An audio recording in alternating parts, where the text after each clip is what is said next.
extraído da coleção de livros intitulada de O Livro do Corretor de Imóveis, de Augusto Rastenreiter.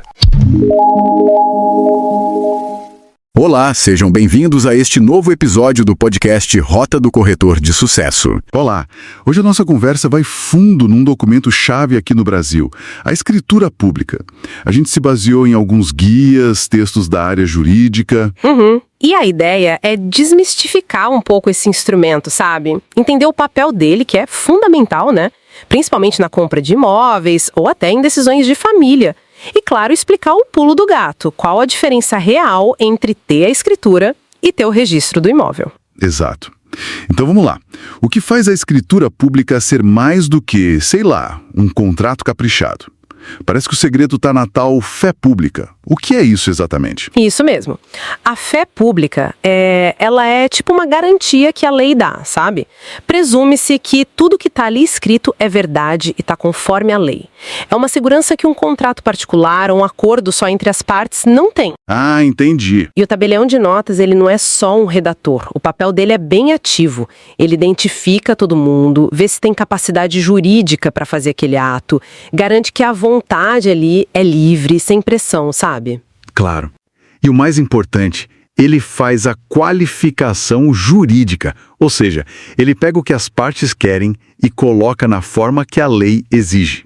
Isso evita muito problema lá na frente, muita briga judicial, a segurança é bem maior. Faz sentido. E aí entra a confusão clássica, né? Que pega muita gente. Escritura pública e registro do imóvel. Não são a mesma coisa. Aquela frase famosa, quem não registra não é dono, ela é pra valer mesmo. Com certeza. É pra levar muito a sério. Pensa assim, ó. A escritura é o título, é o contrato oficial, vamos dizer, que formaliza o negócio. A compra e venda, feito lá no tabelionato. Ok? O acordo formalizado. Isso. Mas a transferência da propriedade mesmo, para você ser o dono perante a lei, só acontece com o registro dessa escritura. E isso é feito em outro cartório, o Cartório de Registro de Imóveis, o CRI, onde o imóvel tem a sua identidade, a matrícula. Sem registrar lá, bom, o vendedor continua sendo dono legalmente. Nossa! Então, é como se fossem duas etapas de verificação. O tabelião checa as pessoas, o acordo. Exato. E o registrador de imóveis checa o imóvel em si, o histórico dele. Perfeito. É um sistema bem interessante de dupla checagem mesmo. O tabelião se concentra na legalidade do negócio, na vontade das partes, como a gente falou. Depois, o registrador pega essa escritura e faz uma outra análise super criteriosa. Ele compara tudo com a matrícula do imóvel, que é o histórico completo, vê se quem vendeu era dono mesmo, se não tem nenhuma pendência, um bloqueio judicial, algo assim. Entendi. Isso deixa o sistema todo muito mais seguro. E olha, não é só para imóvel caro não. O Código Civil, lá no artigo 108, diz que para imóveis acima de 30 salários mínimos, a escritura pública é obrigatória. Ah, então não é opcional. Não mesmo. Se fizer só um contrato de gaveta, como o pessoal chama, para esses imóveis, esse contrato é considerado nulo. Não vale nada para transferir a propriedade, zero efeito legal nesse sentido. Importante saber disso. E na prática, como é esse processo de compra e venda com a escritura? Ouvi falar que tem umas mudanças vindo aí nos custos, pelo menos em alguns lugares. Olha, o caminho padrão geralmente é, primeiro, verificar tudo do imóvel e dos vendedores, a tal diligência prévia, para ver se não tem nenhuma surpresa. Certo, a pesquisa. Isso. Depois, pagar o imposto, o ITBI.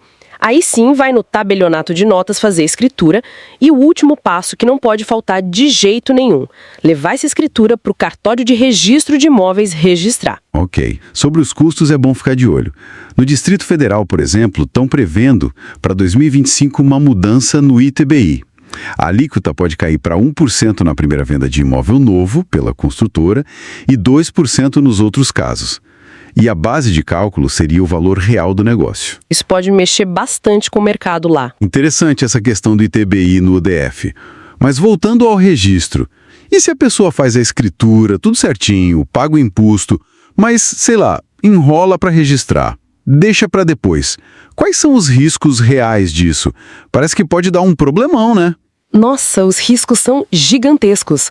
É viver numa insegurança total. Enquanto não registra, como eu disse, o vendedor continua sendo o dono legal. Mesmo eu tendo pago tudo? Mesmo tendo pago. E aí o que acontece? Esse imóvel pode ser penhorado por dívidas do vendedor. Pensa o desespero. Meu Deus. Um vendedor mal intencionado poderia vender o mesmo imóvel para outra pessoa.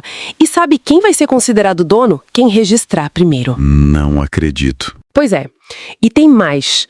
O comprador, sem o registro no nome dele, não consegue vender o imóvel, não consegue dar em garantia para um empréstimo, não pode fazer nada. E se acontecer o pior, se o comprador falecer antes de registrar, isso complica demais o inventário para a família. Registrar rápido não é só recomendável, é essencial. Fica bem claro o peso desses dois documentos, escritura e registro, para imóveis. Mas essa formalidade toda, essa segurança, ela serve para outras coisas importantes também, né? Fora comprar e vender casa. Serve e muito. A via extrajudicial, usando os cartórios, tem ganhado muito espaço. O inventário e a partilha, por exemplo. Se todo mundo for maior de idade, capaz, tiver de acordo, não existir testamento válido e tiver um advogado acompanhando, dá para fazer tudo no tabelionato, bem mais rápido e geralmente mais barato que na justiça. Que ótimo isso. Se é o de bens, precisa fazer uma escritura pública antes de casar. E para valer mesmo, depois do casamento, tem que registrar esse pacto lá no cartório de registro de imóveis do primeiro endereço deles. Ah, tem registro também? Sim, e até para terminar uma união estável, se for de comum acordo, não tiver filhos menores ou incapazes envolvidos e tiver advogado, também dá para fazer por escritura pública. Bem mais simples. Entendi. E procuração pública também entra nisso? Também. Para certos atos, como vender um imóvel em nome de outra pessoa, a procuração tem que ser pública, feita no tabelionato. E uma dica, sempre especificar bem para que serve a procuração. Evitar aqueles plenos poderes genéricos e, se possível, colocar um prazo de validade. Dá mais segurança para todo mundo. Muito bom saber dessas outras aplicações. Então, para a gente fechar a ideia principal, a escritura pública, feita lá no tabelionato de notas, é essencial. Formaliza o acordo com a segurança da fé pública. Exato. Mas o que garante mesmo a propriedade do imóvel é o registro, feito no cartório de registro de imóveis. Vimos também como o cartório está ajudando a resolver outras questões de família, de forma mais ágil, né? E demos o exemplo do DF, que em 2025 pode ter uma janela interessante por causa das mudanças no ITBI. Isso.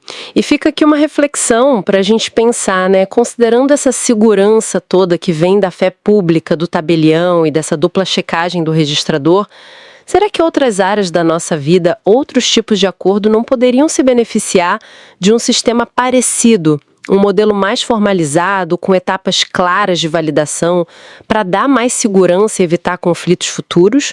Fica aí a provocação.